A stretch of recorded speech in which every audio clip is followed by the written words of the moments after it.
Be here. It's good to just kick it with everybody. Um, I just try to pray, man. Pray for me. Navigating the pandemic was pretty. I don't want to say it was simple, but it was. God granted me with a lot of favor. But this back half of vaccinations and all these other things have been quite the challenge. And so, just asking that you continue to keep me in your prayers, and our congregation in your prayers as well. Um, so there are some people on here that have been rocking with us for the past few weeks. It's good to see everybody. Good to see some familiar faces. Glad people were able to hop on. And tonight we're going to be talking about free from family dysfunction. I believe that we all have some sort of dysfunction in our family.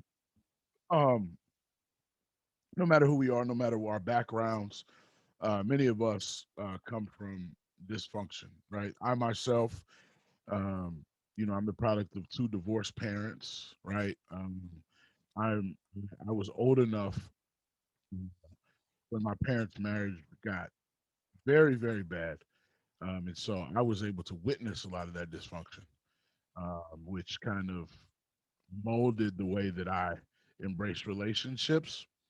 In full blown transparency now, I'll be married 10 years next month.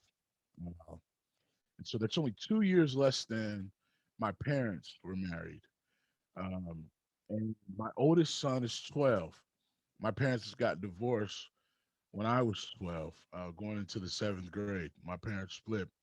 And so all of my life, one of the things that I've been able to do is play it safe based on example, right? So if I see someone older than me or who has an experience that I don't necessarily have, and I've witnessed that, I can usually watch videotape of their life, and structure a decision. But what it's done is it kind of caused me to not walk in faith, and that's been the tumultuous part about all of this, as far as dysfunction is concerned. Another moment of transparency. So going through therapy allowed me to realize why I was kind of emotionless. I neglected my emotions. Um, and so dysfunction can cause a lot of these things to happen.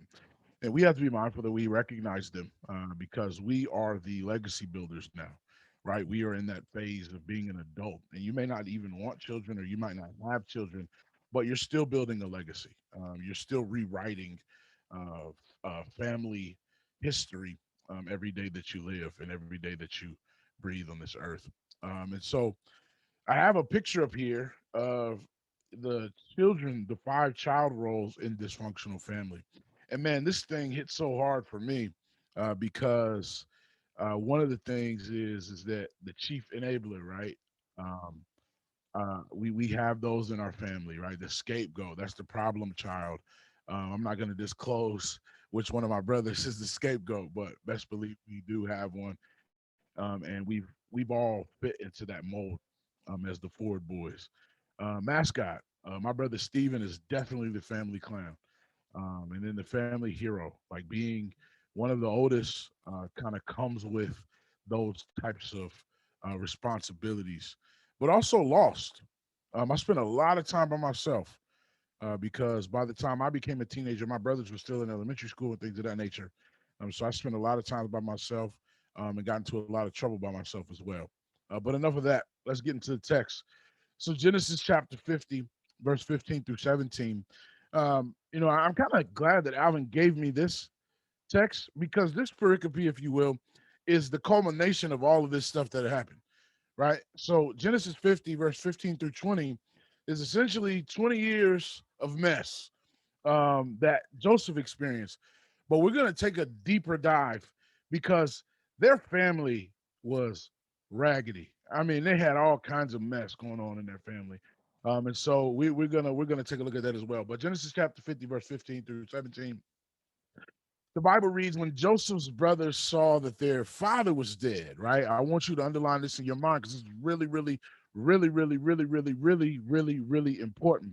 They said, perhaps Joseph will hate us and may actually repay us for all the evil that we did to him. So they sent messages to Joseph saying, before your father died, he commanded, Thus you shall say to Joseph, I beg you, right? I beg you, please forgive the trespass of your brothers and their sin, for they did evil to you.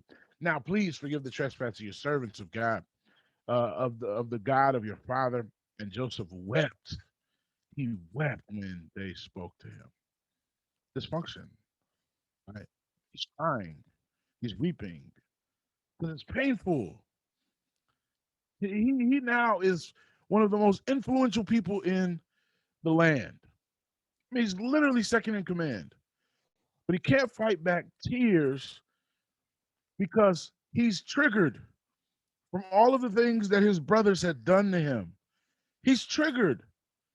He grew up without family. He grew up without his homies, the people in his hometown. He was displaced. He was completely displaced. And in that displacing, now here we are. And they're asking for forgiveness. They're begging him for forgiveness, and he weeps. Then the Bible says, then his brothers also went and fell down before his face, and they said, behold, we are your servants. Joseph said to them, do not be afraid, for I am in the place, for am I in the place of God? But as for you, you meant evil against me, but God meant it for good, in order to bring it about as it is this day, to save many people alive. Now, therefore, do not be afraid. I will provide for you and your little ones. And he comforted them and spoke kindly to them. What Joseph essentially does in this text, man, is he puts a halt to this cycle of evil. He breaks the generational curse.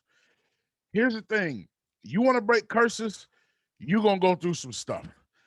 You want to really, really break traumatic curses in your family, you're gonna weep, you're gonna cry, it's gonna be traumatic, you're gonna get triggered. Thanksgiving's gonna be hard, Christmas is gonna be difficult, birthdays are gonna be tough.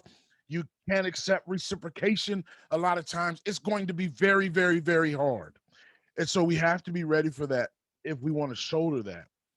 Um, because a lot of times it's easier to just remove yourself, right? Instead of trying to break those cycles, it's easier to just remove yourself. But dysfunction at family functions, right? How many of us have ever been to a funeral and a argument break out at a funeral, or a fight break out at a funeral, or you find out that granddaddy had an extra set of kids somewhere, or you found out that who you thought was your cousin was actually your older brother. You all of these various things happen. So what ends up happening at funerals is there's this mixture. There's this big mixture, this big pot of emotions. It has sadness in it, it has grief in it, it has anger in it, and it's left unchecked. And so now we put on our Sunday best.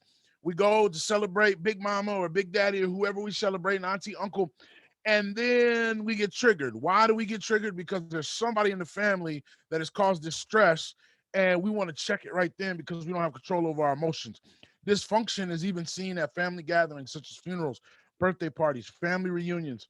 And so here we are at this family reunion, essentially, y'all. I want to paint the picture here that Joseph essentially had a choice, right? He could harbor his anger after over 2 decades of slavery and imprisonment, or he could choose forgiveness, right?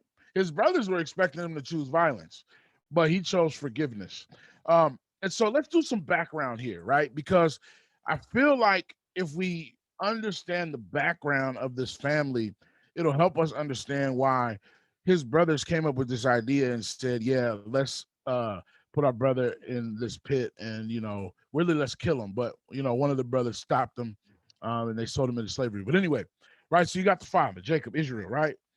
So you got to understand. So he has a wife, Leah. So he has a set of kids by Leah: Reuben, Simeon, Levi, Judah, Issachar, Zebulun, and Dinah, right? And then he has concubines, Zilpah. So we got 2 kids by him, Gad and Asher. Then on the other side, he has a wife, Rachel, right? So Joseph and Benjamin are by Rachel, but he also has another concubine, right? So he has 2 kids by the concubine. So he has all of these children, all of these multiple women as mothers, and you can't expect functionality in a situation like that. You just can't. But let's look at the dysfunction. Let's look a little deeper here. One of the things that we find out is that Jacob's wives presented Jacob with concubines out of cultural norm and societal cycles. Why did they do this? Right? Women that typically had trouble bearing children, right? They would give their husband to the maid or their concubine, right? We see this with Abraham, and then we also see this again with Jacob, right? But now watch this. This is where it gets a little crazy, right? Because Reuben, the son of Jacob, and Leah slept with his daddy's side piece. So understand this, man. This is dysfunction. So understand this right here, though. The brothers could work together, but they couldn't love each other. Dysfunction began with Jacob because he refused to change the cycle of favoritism that tore his relationship with Esau apart. And so it's difficult to feed the flock when brothers are at odds. Sisters, no disrespect to you at all. No disrespect to you, but God has a design for what he expects the familial structure to look like. And when men at the helm are not getting along, and when men are doing backhanded stuff to other men that are supposed to be leaders in the family, what ends up happening is that there's this trickle down effect of dysfunction that can't be checked unless a structure designed by God is put in place. Case in point, right? So many of us are products of divorce homes, and you carry that with you in your marriage. You carry that with you in your marriage. And until we provide an example for the next generation, these cycles continue to repeat itself. How many times have you heard, oh, you just like your auntie, you just like your uncle, you just like your father, your father did the same thing, your father did this. And so, and always being compared, what ends up happening is we find ourselves repeating these cycles instead of checking them at the door. And it's difficult to feed the flock. Seriously, intentionally. They couldn't even do the work of their father because they were at odds. So the gift of the coat of many colors was an object of resentment due to unfair treatment from the father. He's trying to right these wrongs, but you can't right these wrongs. You can't right these wrongs unless unless you change these proverbial cycles. And so this was really just poor leadership uh, on the father's part, right? So now watch this. Watch this. So in Genesis chapter 37, verses 2 and 3, and I gotta move. I gotta really move. This is the history of Jacob. Joseph, being 17 years old, was feeding the flock with his brothers, and the lad was with the sons of Bilhah and the sons of Zilpah, his father's wives. Right? I mean, this is some next level soap opera, love and hip hop type stuff, man. We are really dealing with a traumatic situation, right? And so it said, now Israel loved Joseph more than all his children because he was the son of his old age, right? This is my baby boy, right? So when we look at this idea of the baby, right? He's the baby, he's getting catered to, he got this fly coat, right? But it also said, and he also made him a tunic of many colors. So where does the resentment begin, right? It's easy to see the resentment in the beginning of the chapter, but the resentment begins during Jacob's childhood, right? So unequal love and favor cause brothers to grow and hate him. But Jacob and Esau were beefing because their parents didn't check the dysfunction at the door either. So what happens? The cycle repeats itself. And so it's the family dynamic that's toxic and it's difficult. Listen, you cannot use a functional gift in the midst of a dysfunctional family. You can't. It is impossible. Joseph had a gift. Now, was he a little conceited? Was he a little prideful? Absolutely. But his gift could not be embraced because the parents did not level the playing field for the children, right? We all know that if you have siblings, everybody got different gifts. Everybody has different gifts. My brothers, we just talk church. My brothers, they are phenomenal song leaders, phenomenal praise and worship leaders. That's not my gift. Now, if you don't have a song leader that day, I'm not going to let you down, but that's not my gift, right? But even those gifts cannot be functional as they can be when the family is at odds, right? I believe that it was Sean Carter that said nobody wins when the family feuds, right? And so when we look at this, we got to make a conscious decision. We must make a conscious decision that the dysfunction, abuse, and toxicity we face as children ends with us. It has to end with us, right? So when we look at these cycles, the cycles that are dealt with properly get repeated, or the cycles that are dealt with properly get repeated in relationships that aren't dealt with properly, get repeated in relationships such as marriage, parenting, and or employment. Okay. And so we can change for the better of our future, or we can do nothing and allow things to be repeated for generations to come. So the dysfunction that Rebecca bestowed on Jacob, he bestowed on Joseph, and it took. Listen, this is what it took to right the ship: murder, slavery, false accusations. That's what it took because it wasn't checked by the leader of the home. So this is one of the things we use a lot of stuff with Echo. And many of you know I'm a trauma trainer for the state of Ohio, and one of the things that we deal with the impacts of trauma. I'm gonna just give you a few, but I really want you to look at that one at the top: reenactment, recreating the childhood dynamic, expecting the same result but hoping for a different one. This strategy is doomed to failure because the need is in the past and cannot be resolved. Also, you will interpret anything as confirmation that you have been betrayed once more. So, what I'm saying is this, right? How many times have we traded war stories with family? Like traumatic stuff and we laughed about it. How many times that happened? Thanksgiving, and we talk about something traumatic that happened, and now to keep from crying, we laugh about it. How often does that happen in families? I know it does because it happens in mine. We playing dominoes, we start cracking on each other, we start talking about stuff that happened back in the 90s, the early 2000s, and but some of those things are traumatic, right? Also, loss of physical connection to body. This is what abuse does. Dissociation, loss of self-worth, loss of intimacy. Listen, you gotta understand that, you know, problems with intimacy might not be just beginning with you. When you start dealing with family trauma and things of that nature and trying to free yourself from those things, you find out that that could be a cause to that too. But here's the thing: resentment unchecked can spread through a family like wildfire. Right. So in the first instance, when Joseph filed the bad report about his brothers, it was only four of them. Right. It was only four brothers that he told on at first. But now add the frustration of being told on, then being told a dream that you would bow down to me one day. Right? Then revealing his dream to his father, and after this rebuke, now Joseph is isolated. So he's not. So Joseph isn't even free from the dysfunction himself. He feeds into the resentment by sharing things with people about his triumph that don't think highly of him.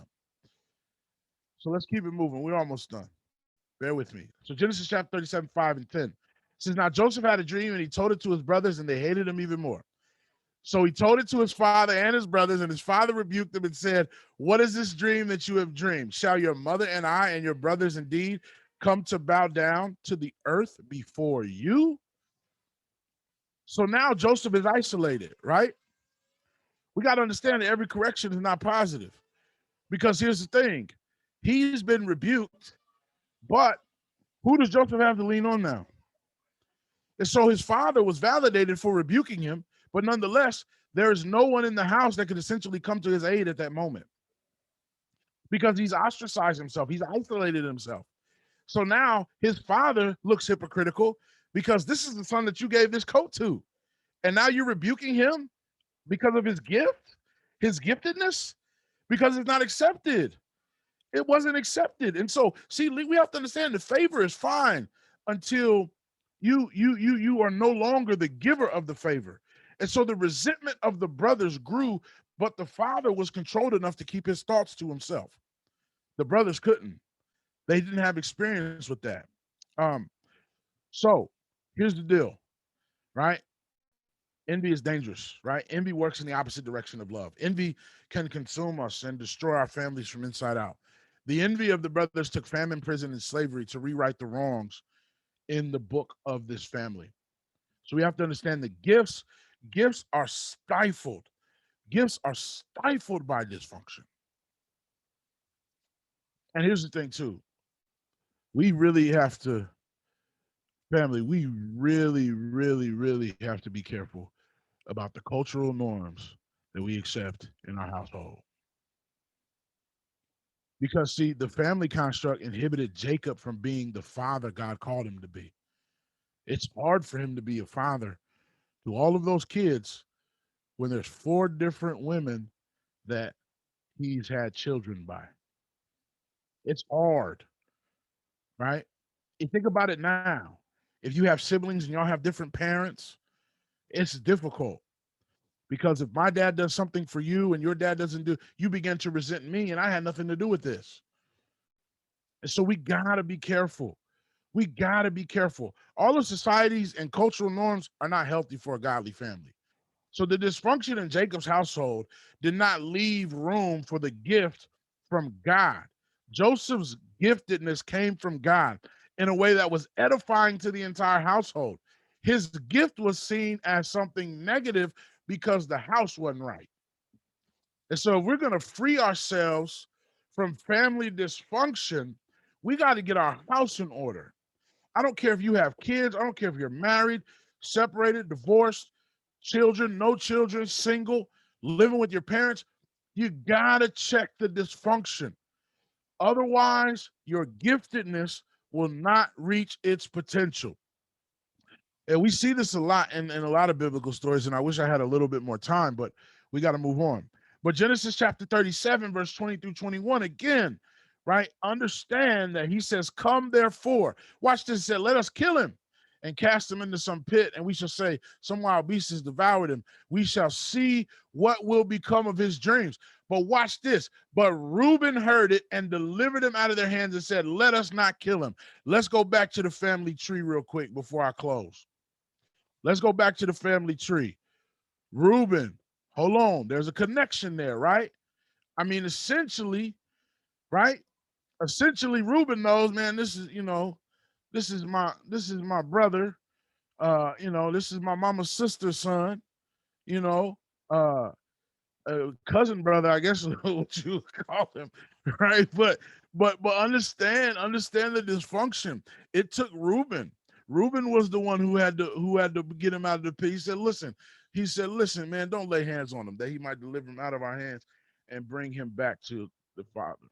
And so we see in this text, we got to understand with all that, to free yourself from dysfunction, I want you to understand that you cannot lose sight of your gift. Don't lose sight of your gift. Even in a dysfunctional family, don't lose sight of your gift. Listen, your gift might not be for everybody. Your gift might not even be for your family. But sometimes the reward from using our gifts come in the lowest places. Even in the midst of dysfunction and abandonment, the Bible says the Lord was with Joseph. So understand that positivity is hardly accepted in a place of dysfunction, right? You know, um, man, sometimes you just got to stop sharing good news with folks. Sometimes you got to stop sharing. You know, it's tough, man, because sometimes I don't like being around folks, friends, family, otherwise, who always got a bad story to tell me. Something bad happened, something negative happened. It's like, man, God didn't do anything good in your life. And we begin to focus on those things. I believe that we can redirect the ship. But dreams couldn't be supported from a place of hate, envy, and resentment. But most of all, what frees us from dysfunction, faith, and forgiveness. So look, the gift inside the gift, right? He went through famine, family, forgiveness. Those are that was where he was at. But that forgiveness is the greatest gift. The gift inside the gift. Even when his brothers were struggling, he had enough strength to say, you know what? I'm gonna forgive you. I'm gonna forgive you. So what do we have to do, right? I always want to leave you with a plan of action. Forgiveness frees us from family dysfunctions, right? We have to break cycles of molestation. We have to break cycles of abuse. We have to break cycles of addiction. We have to break cycles of resentment, right? We can pass down all the wealth, property, education, jobs. We can pass down traits, good looks, athletic ability, all sorts of stuff. But if we don't check dysfunction, our family will continue to struggle emotionally. We got to check that dysfunction because success does not cancel out dysfunction. I know a lot of successful families that put on a happy face during the holidays and don't speak to each other for the rest of the year. So I want us to understand, know that there is generational impact on the way that you govern your families and the way that you may have to be the person that rewrites that book. Our family's not going to be known by this anymore.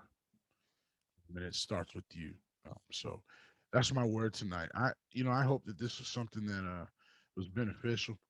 Um, and we at this time we're going to open it up for any comments or questions, and please feel free.